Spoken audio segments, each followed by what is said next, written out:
Hello everyone and welcome to this video. Now today I'm going to be looking at an album that celebrates its 30th anniversary. Today I'm going to be looking at the Style Council's album The Cost of Loving.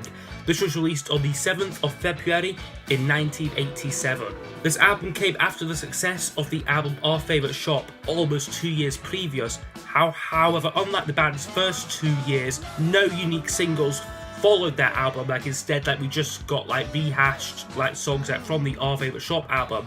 1986 was also a quiet year for new releases from the Style Council. The only song they issued was Have You Ever Had It Blue, which was from the Absolute Beginners film soundtrack, and that in itself was just an early version of the song With Everything to Lose. Also, around the time the band were writing and recording this album, they were consumed by the Red Wedge tour. This was organised by Billy Bragg and Paul Weller to help campaign for the Labour Party and that. And this took up most off the time during 1986. And this was also something as well, it took the focus away from the music and more on Paul Weller's politics around this time. That's what he was being asked in interviews now about what his personal political beliefs were, rather than what's the new album gonna be like. But in addition, Weller had fallen in love with the backing singer DC Lee, and they very quickly got married, and she became a full-time member of the band. Her kind of musical background very much inspired the sound of this album. The very contemporary, very slick sort of soulful style of this was definitely influenced by DC Lee. So when the album was released in February 1987, it was actually successful upon release, reaching number 2 in the UK charts and going gold. The critical response, however, wasn't kind, and in America, their label Geffen Records actually dropped the band after they heard the tapes for this album. So yeah, not an entirely successful album overall, in terms of critical reception, and also is longevity. I think it pretty much started to fall from the charts as soon as it was released and peaked at number 2. Now before I show the vinyl copy of it here, what I've got, the band also made and starred in a film called Jerusalem, a TV film, and most of it it is on YouTube, is kind of their magical mystery tour. It is pretty bad. I'm going to include a little clip of it here just to show how mad they were and sort of where the band were at around the time of this album. I tracked them to a cave where, even from a distance, I could eyeball the modest belongings they had thoughtfully brought with them, despite the fact that the Yankees had already proclaimed them the most odious persons in once Great Britain. The view in front of me was one that eased my heart, for sitting in his throne in front of the troubled sea, Paul Welly was busy commanding the waves that would so ravage his body. Go back, for my parts do freeze. Thus I say, go back.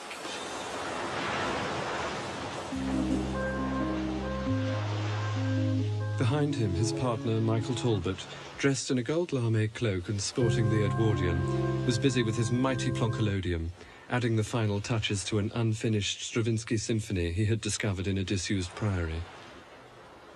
So yeah, I hope that you can see from that little clip that it did leave the fans confused, and that by this point a lot of people were turning away from the Style Council. They had become really irrelevant by this point in time.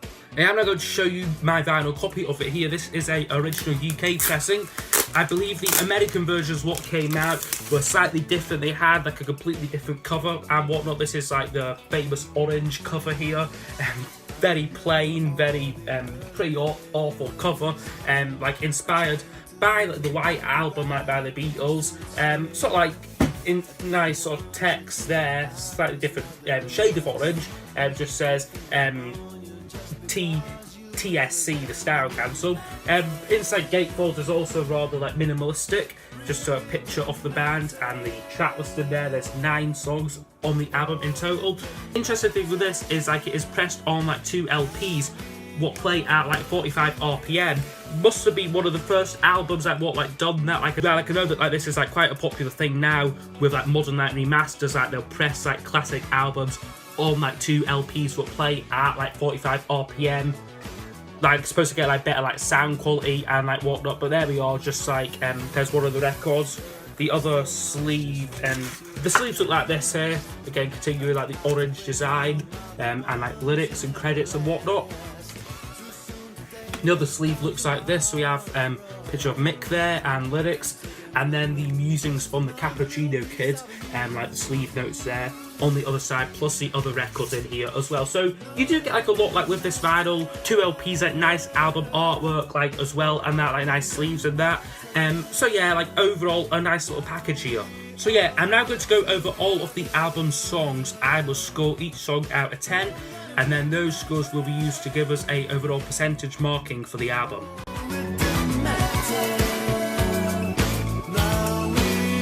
So it starts off with the song It Didn't Matter, which I'm giving a 7 out of 10 to. This is a good song, although not great. It's very, very slick production on this one. A lot of like drum machines and like whatnot.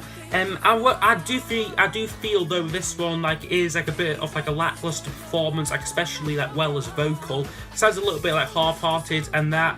And like the song, like this album version, it does go on for a bit. Like I don't mind like the single edit of it. It's about 3 minutes 50, something like that. This version though, it does drag on quite a bit. It's about 6 minutes. And like DC Lee sings a bit of it, which is quite nice. Like this sort of like duet on this song, what I think works well. I could do quite like the song, like the melody is nice, the lyrics are nice as well.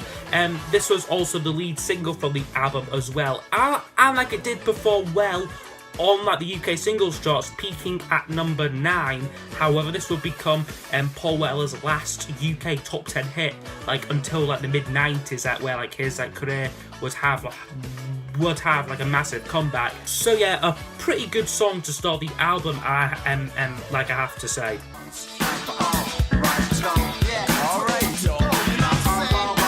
And then the album takes very much like a nosedive for the second track. It's called Right to Go, and I'm giving this a 0 out of 10. And yes, I'm not scoring this song at all because it is so frankly awful track. Easily the worst song Paul Weller has like ever like put like his name against, or like Style Council the Jam, like anything. This has to be the worst song like he's ever done. Like it is like a collaboration with a rap group called the Dynamic 3, who like they like use like these every like rap cliche going like yeah alright yo and all that. It's just so awfully, it's so dumb as well. Again, goes on far too long. Like it really is just an annoying song. And like yeah, I could just hate this track to death. I just can't stand it one bit. Yeah, Right to Go is getting a 0 from me.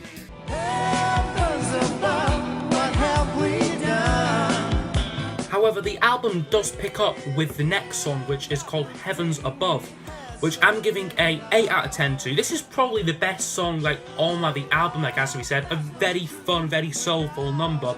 Sort of similar like in like production style, and like kind of just like the upbeat like atmosphere like off the song, quite similar to like the earlier stuff, like sort of like Shout to the Top and like May Ever Change Your Mood, like those kind of songs.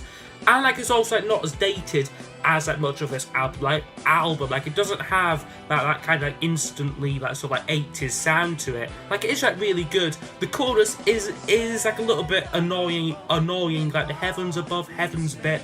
Yeah, like not a massive fan of that. But the actual song itself like is good. Maybe it goes on like a little bit too long this track, but like it doesn't really like bother me too much with this song.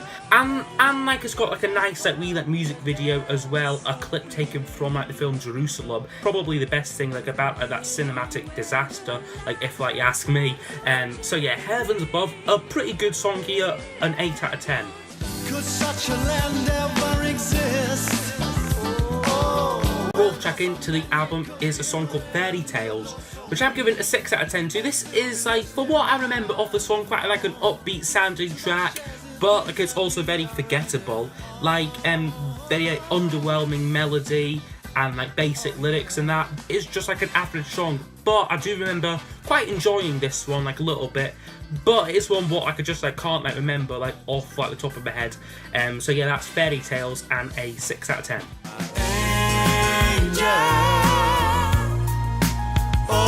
Now opening up to side 3 of the album, we get the song Angel, and this is a 3 out of 10 for me. Not a massive fan of this track.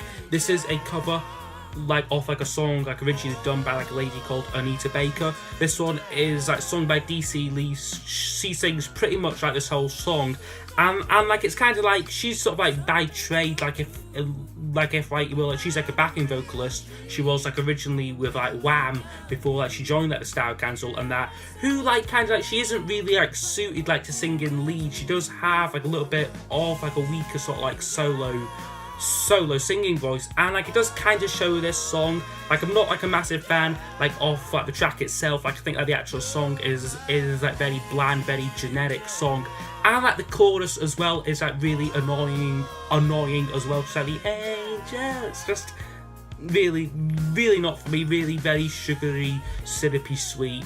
Nah, like I can leave this track like any day. Angel, a 3 out of 10. Walk in the night. But now we get one of the album's better songs, Walk in the Night, which I do really enjoy. Again, this is like quite like a soulful song as well. Chorus is like pretty catchy. Like I like the structure of the song, the way it sort of starts and stops, and then we get the chorus and the verse, and it's like, yeah, like it does have like a really good structure. Lyrically, certainly it is a step down from like Walls Come Tumbling Down and like My Ever Changing Mood, Shout to the Top and that. But it is a nice song though, like nonetheless. Yeah, Walk in the Night, an 8 out of 10.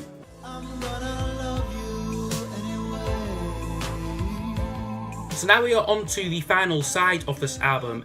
Starts with Waiting, which is a 5 out of 10. This is a very underwhelming song. Again, a very sort of sappy ballad. Sung by Weller, like without much passion. He sounds very bored singing this song, like it has to be said.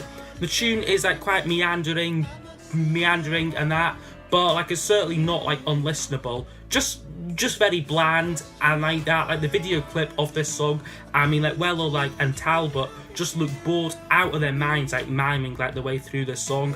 Does have like a nice bridge though, what picks up the track. But yeah, it isn't anything great, this. Also worse still, this was chosen as like the second single from the album. Like when they had like a brilliant song like Heavens Above, what they could have like chosen like as a single, they chose this song instead, and just an absolute rotten choice for a single, because this became Paul Weller's like first single what failed to reach the UK top 40, reached number 52 or something like that. Complete commercial failure of this song. And like, yeah, this was very much, you could tell like Weller and like Style Council were like starting to lose a lot of like the commercial and like critical success what they had like previous to this album coming out.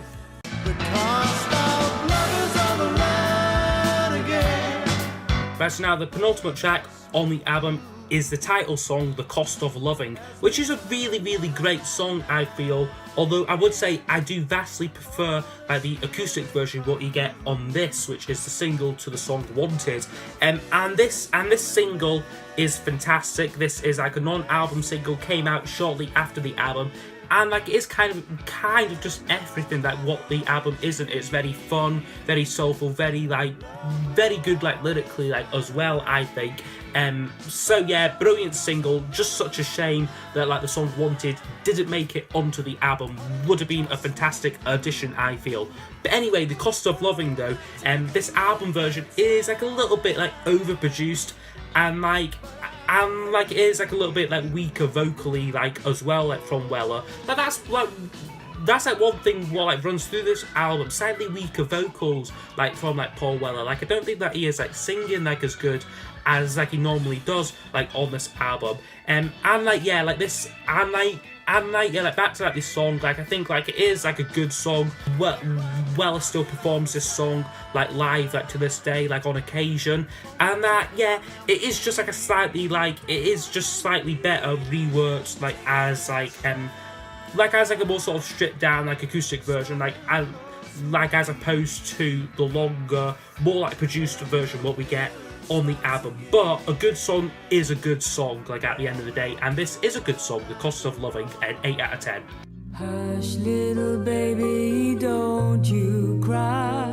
So now the actual closer to the album is like somewhat off, like a hidden track. It isn't actually listed like on like the inside gatefold, but we get a track called A Woman's Song, which is a 3 out of 10 for me. A very underwhelming ending to the album, kind of like a lullaby song, like written like by Weller and like sung by like DC Lee on this album version. Now I think Shea Weller, like they might have had like the first child like by this point in time, like they had 2 children like while like they were together, and that, and like like the lyrics on this one like concern like a mother sort of comforting like her children, and that like it's very sparse like instrumentally, like there's only really like a like electric piano like going on like with this song, and like it is just like a bit weak. Again, it's very forgettable, and that there is also like on like YouTube like a Paul Weller vocal version of this song with him singing it.